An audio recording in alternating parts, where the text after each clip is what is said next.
hoje tem uma mulher negra se movimentando, nunca é a mesma coisa.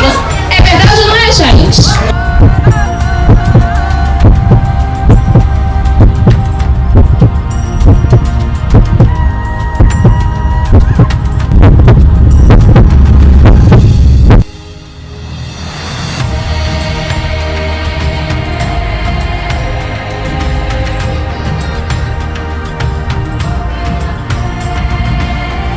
A gente também vê um momento de conservadorismo que elege o corpo das mulheres negras, a vida dos nossos filhos como alvo. Então é muito importante que a gente marche aqui e marche em Brasília também. Nas câmaras municipais, nos espaços públicos, a gente vê o crescimento, seja do feminicídio, seja da violência política de gênero, que não é só para as mulheres que estão nos parlamentos, é também para as mulheres que se organizam nos partidos, nas associações e em todos os espaços que a gente constrói a luta e o bem viver. Então, assim, diante do racismo, do machismo, do capitalismo e do patriarcado, a nossa única garantia é a nossa organização. Então, onde tem uma mulher negra lutando, vai ter vitória. Porque eu, por exemplo, me entendo como feminista, mas eu tive que apanhar muito para entender que o movimento feminista de mulheres negras é completamente diferente do movimento feminista de mulheres brancas. Verdade. Completamente diferente. Porque nós, enquanto as mulheres estavam lutando por direito ao trabalho, nós já estávamos trabalhando há muito tempo. Enquanto as mulheres estavam lutando pelo voto, nós estávamos lutando para sobreviver e pedindo para que parassem de matar nossos filhos. As lutas são diferentes, elas dialogam, mas a gente precisa se reconhecer, porque se a gente não se reconhecer, eles vão igual um trator e passa por cima da gente. A maior população que a gente tem hoje no Brasil é a população negra, né? E muita branquitude ela vem tomando esses espaços, como a nossa palestrante da UF estava falando agora, na questão das cotas, na questão de estar ocupando esses lugares como cotista, pardos ou pretas, ressignificando. Então a gente precisa trazer esse conhecimento para transparecer para a nossa sociedade, para a nossa população preta, que elas também têm direito de estar nesses espaços, né? Na política, na educação, na cultura, na arte, no lar, né? Porque não quer dizer também que a mulher preta ela tem que só trabalhar. Não, ela também tem que estar se sentindo bem nos lugares de privilégio, né? Porque são poucos lugares de privilégio hoje que a mulher preta ela se posiciona. Então a gente vem por isso, por resgate, por reparação e por bem viver. Apesar de a gente ter aí a lei de cotas, né, implementada já há alguns anos, a gente ainda percebe que o quantitativo, né, de alunos e alunas negros na universidade ainda é baixo, né, quando a gente compara com o quantitativo de alunos brancos. Mas a gente destaca assim a importância da lei de cotas e eu acho que a importância de tentar conscientizar também a juventude a respeito, né? Lá no contexto de Alegre, por exemplo, quando a gente visita as escolas para falar da universidade, né, muitos alunos ainda acham que a universidade é paga, não tem conhecimento de que a universidade é pública, né? E às vezes também a gente percebe que os alunos negros, as alunas negras, eles não se sentem parte desse contexto, né? Então, assim, muitos não vislumbram a universidade, né? Parece que é um sonho distante. Então a gente tem tentado assim, trabalhar, né, conscientizar, tentar mostrar, né, o papel que a universidade tem, a importância de ter uma formação, né, em graduação, mas ainda é baixo, né? A gente ainda vê que poderíamos ter mais alunos negros e negras na universidade. A lei ela é bem clara, né? A gente pega como base aí a definição do IBGE, né, que define que as pessoas pardas e pretas são as pessoas negras. O que tem, que eu acho que é problemático no Brasil é a miscigenação. Então a gente tem um grupo muito grande de pessoas pardas, né? Obviamente os documentos vão trazer que as pessoas são pardas, mas nem toda pessoa parda é público da política de cotas. O que acontece é que a gente precisa pensar que nem toda pessoa parda é socialmente reconhecida como pessoa negra, né? Nem toda pessoa parda sofre racismo. Então você pode ter a pessoa que se autodeclara parda, mas que fenotipicamente ela se passa como pessoa branca. Ela não vai sofrer racismo, ela não vai sofrer, ela não vai deixar de entrar em algum lugar ou não ser bem atendida em algum lugar, embora ela seja pessoa parda. Então, isso causa muita confusão e muita polêmica, né? Porque as pessoas pensam, tá, se a cota é para pretos e pardos, né, você não é pessoa preta como pessoa retinta, né? Quem não é retinto é pardo, então, né, eu tenho acesso à cota. Mas não, e tem pessoas pardas que são socialmente reconhecidas como pessoas brancas. Então vão ser tratadas como pessoa branca, né, e vão ter acesso a certas posições, certos lugares, por serem vistas como brancas e não como pardas.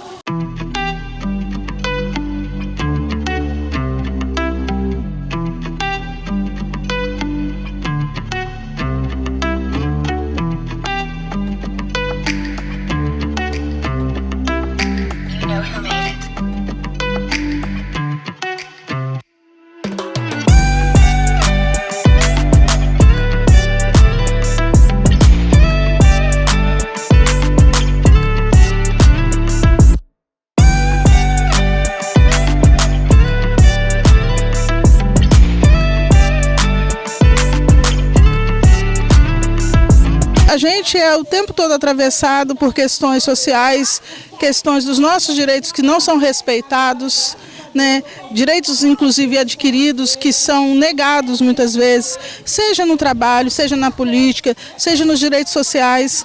Então essa marcha e todo e qualquer movimento que lute pelos nossos direitos são fundamentais, são de importância inigualável, são extremamente necessários. Enquanto Umas pelas Outras é um grupo que começou em 2019 e aí nós estamos nos organizando com um grupo de mulheres de Alegre e do município de Iguaçuí. E nós logo identificamos que nós não tínhamos Conselho Municipal dos Direitos da Mulher.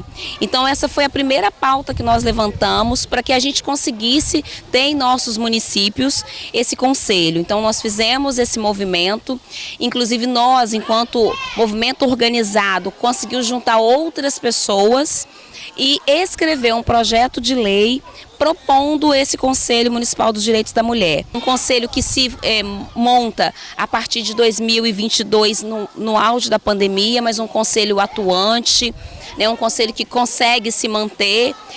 Nós fomos presidenta desde o primeiro momento e tivemos que sair em função da eleição para vereadora, que nós somos também contemplados como a primeira vereadora negra do município de Alegre. Eu fico muito feliz que o nosso movimento cresceu. A itinerância é uma coisa que dá certo. Nós temos mulheres aqui de Cachoeiro, mulheres de São José do Calçado, mulheres de Colatina, vários locais. Vocês vão falar de onde vocês são.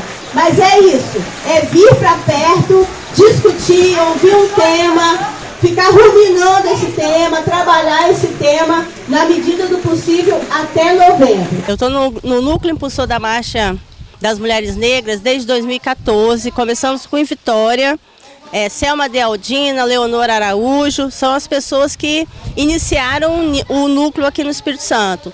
2014 para 2015, nós fizemos campanhas, mas não campanhas intermunicipais, campanhas mais locais da Grande Vitória, para que as mulheres pudessem participar da Marcha das Mulheres Negras em Brasília, em novembro de 2025. Então a gente fazia pequenas reuniões mesmo, fazíamos pequenas reuniões, fizemos algumas festas, feijoada, vendemos rifa, tudo isso para angariar recursos para que as mulheres capixabas pudessem participar da marcha naquele ano de 2015. Desde então, o núcleo existe, com pequenas ações, algumas reuniões para não desarticular o núcleo. E em 2018 nós tivemos o Encontro Nacional das Mulheres Negras mais 30, que seriam 30 anos depois do primeiro encontro. Nesse encontro nós tivemos 10 delegadas aqui do estado do Espírito Santo, fomos para Goiânia, conhecemos Angela Davis, conhecemos várias militantes, porque era uma pauta extremamente importante de ser colocado naquele momento. Ainda estávamos falando sobre o bem viver para as mulheres negras. De lá essas delegadas voltaram para o estado do Espírito Santo e a gente começou a replicar as informações, replicar a metodologia de trabalho sempre voltada para essa incidência política da marcha. Agora nós estamos, desde o ano passado, reorganizando o núcleo, fazendo reuniões, e o núcleo deliberou que queria fazer reuniões itinerantes. quer vir para os municípios, porque muitas vezes a gente só fazia reunião em Vitória, lá no Mucane, estava muito confortável para a coordenação, mas a gente não conseguia chegar na mulher de Guaçuí, São José do Calçado, Mimoso, Conceição da Barra. Se acontecer afinal, de entrar em nosso quintal, a palavra tirania.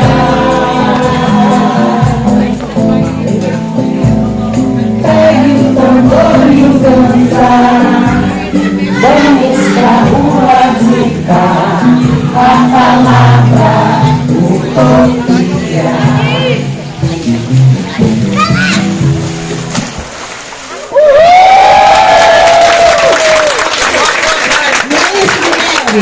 A importância desses encontros que estão acontecendo da itinerância é para que a gente chegue a cada cantinho do nosso país, do nosso estado, dos nossos municípios, né, onde tem mulher negra e dependendo também da situação que elas estão vivendo, de combater o racismo, o machismo, a violência, né, que acontece, geralmente somos nós, mulheres negras. Então a importância é que a gente se une, unifica o debate, se fortalece entre a gente e consiga cobrar políticas públicas de qualidade e implementação de ações afirmativas mais contundentes, né? Tanto principalmente em todas as políticas públicas, mas em especial na segurança pública, né? Na educação, na segurança pública, porque é pelo nosso bem viver. E o nosso bem viver é você viver com garantias, com segurança, né? Com vida plena, com moradia boa para todo mundo, com emprego, com renda, né, com lazer, até o nosso lazer que pouco a gente tem. Então, esses momentos, eles são importantes para isso, para nos fortalecer e saber que nós não estamos sozinhas, né? Porque às vezes, por isso a união de vários coletivos aqui, que às vezes nós estamos lá no nosso pedacinho lutando, mas é quando a gente vem aqui, a gente vê quantas pessoas, quantas mulheres estão fazendo tudo para romper, né, com essa sociedade racista que tem hoje. Hoje estamos aqui, eu fui convidada, foi a primeira vez que eu vim, achei maravilhoso. Inclusive eu quero participar dessa marcha junto com elas, abraçando essa causa aí e trazendo o meu conselho, o Conselho da Mulher, vou levar lá também para a minha cidade e trazendo o quê? Que o Conselho da Mulher esteja junto, caminha junto com o núcleo da mulher negra, porque não pode haver separação, porque é um contexto geral. A negra também sofre violência, a negra é discriminada pela cor, pela maneira de se vestir, maneira de se falar, então a gente tem que juntar, agregar isso tudo para que a gente consiga pelo menos respirar nesse mundo maravilhoso do qual foi Deus que fez para nós. Então nós temos também esse direito e temos direito a esse espaço.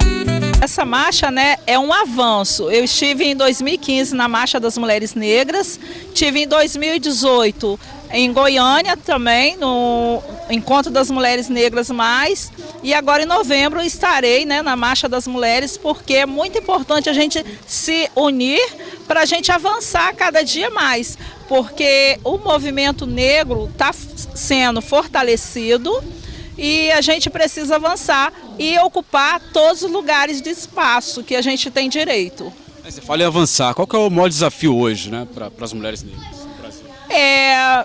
Salário, né, igualitário, a gente ocupar lugar de espaço de poder, assim, na esfera municipal, estadual, federal. Então a gente tem capacidade de estar trabalhando em qualquer lugar, né, principalmente numa área que é assim, que eles pedem muito estereótipo, né? Mulher tem que ter cabelo liso, olhos claros, e isso, assim, às vezes as pessoas falam que ainda não tem preconceito, mas tem, infelizmente, ainda tem muito preconceito estrutural, né? Então a gente tem que tentar sanar. Então essa marcha é que a gente vai, assim, reivindicar nossos direitos como mulheres negras. Nós fazemos um trabalho bacana, com rodas de conversa, né? A gente ocupa as ruas de Colatina, se preciso for, né? Para envolvê-las. E agora a gente está aí, né? Tentando trazê-las para essa marcha em Brasília, né? Rumo a Brasília. E, enfim, a expectativa é boa, justamente para estar incluindo essas mulheres, né? Contra o racismo, sexismo, machismo. Essa é a nossa luta, né? Valorizando, né, os direitos das mulheres. E essa marcha ela está, né, preparada e pensada com a reivindicação de reparação e bem viver. E se a gente pensar na nossa sociedade, se a gente pensar na construção do Brasil, não é possível pensar nessa construção sem as mãos e os corpos das mulheres negras. Então essa marcha ela representa a luta histórica desse movimento de mulheres que constrói a sociedade, que constrói o país, os estados, as cidades e movimenta toda essa sociedade. A Secretaria das Mulheres vem trazendo o apoio, né, desde o início, né, da marcha, né, da construção daí da marcha para Brasília, né? Nós estamos ajudando nas emendas parlamentares que foram destinadas, né, através dos parlamentares federais para alocação de ônibus, alimentação e estadia, né? Então a Secretaria das Mulheres está fazendo essa interlocução, né? E nós iremos fazer um termo de fomento com as entidades que estão organizando a Marcha das Mulheres, né, para repassar esse recurso e também doação de 2 ônibus para levar as mulheres até a Marcha Brasília. O governo do estado vem fazendo escutativas com as mulheres, né, porque não se constrói política sem escutar as demandas, né, porque nós reconhecemos que as mulheres negras é a parte mais afetada na violência, né, na falta de emprego, no empreendedorismo. Então a gente vem buscando fazer essas políticas públicas para garantir esse recorte, o direito das mulheres negras igualmente, né, com equidade, da mesma forma que as outras mulheres são atendidas. Dia 27 de maio, o governo do estado, o nosso governador Renato Casagrande, assina o decreto do Plano Estadual para a Equidade Racial. Um plano que vai ser basilar para todas as gestões, na perspectiva de pensar e executar, né, as políticas públicas para os grupos tradicionais. População indígena, quilombola, cigana, pomerana, e em especial, claro, a população negra e os grupos tradicionais, matriz africana e povos de terreiro. Esse plano foi construído com todos esses grupos a partir da participação e representação desses grupos no Conselho Estadual de Promoção da Igualdade Racial e também através de audiências públicas que foram realizadas ouvindo toda a sociedade.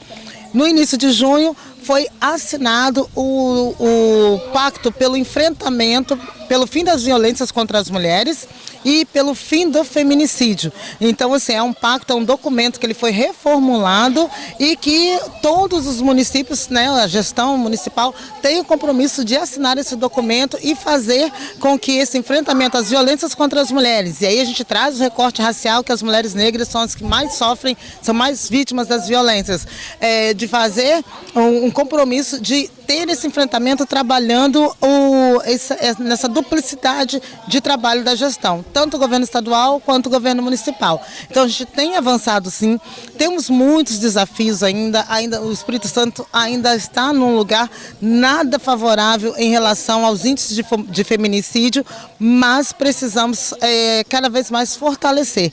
Um encontro como esse aqui, aí já linkando com esse momento onde estamos agora, né, onde as mulheres negras do estado do Espírito Santo onde elas se reúnem, essa é a quarta reunião, o quarto encontro do Núcleo Impulsor da Marcha das Mulheres Negras. Elas se reúnem para marchar em Brasília, dizer que nós precisamos de reparação, dizer que nós precisamos pensar no bem viver das mulheres negras. Ele só fortalece, esse momento só fortalece essa luta e essa construção, esse momento aqui dessas vivências dessas mulheres, fortalecem também as políticas públicas que são construídas a partir dessas demandas. Se acontecer afinal de entrar em nosso quintal a palavra tirania,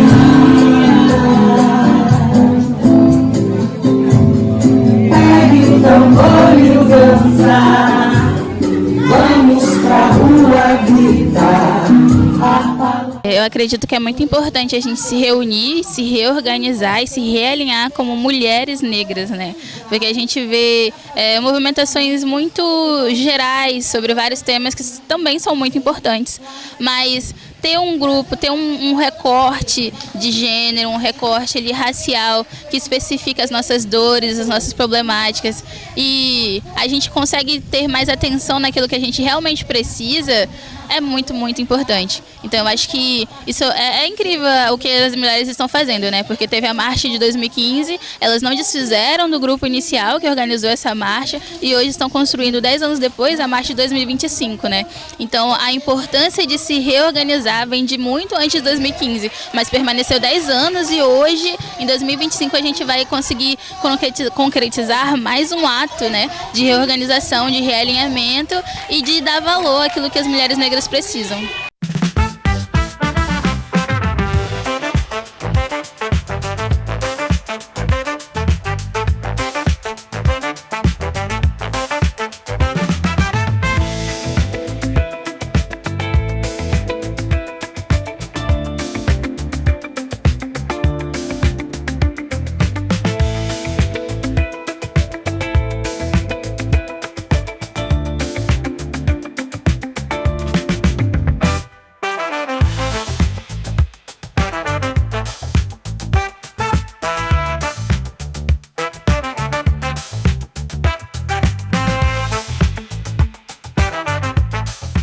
A gente participar de um momento desse é mostrar, você está entendendo, que para além de organizado, a gente compreende que somente momentos assim é que podem promover a transformação.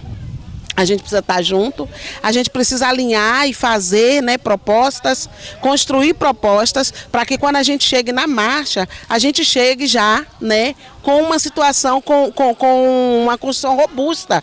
E lá a gente consiga unir todas essas propostas, porque aí é um encontro nacional, né? E a gente consiga unir todas essas propostas com as outras mulheres negras do Brasil e promover a transformação que o Brasil tanto precisa, que é a promoção da equidade, a equidade racial, que é o rompimento da violência, a violência que afeta as mulheres, a violência que extermina todo dia a nossa juventude, o genocídio que o povo negro vem sofrendo desde 1500.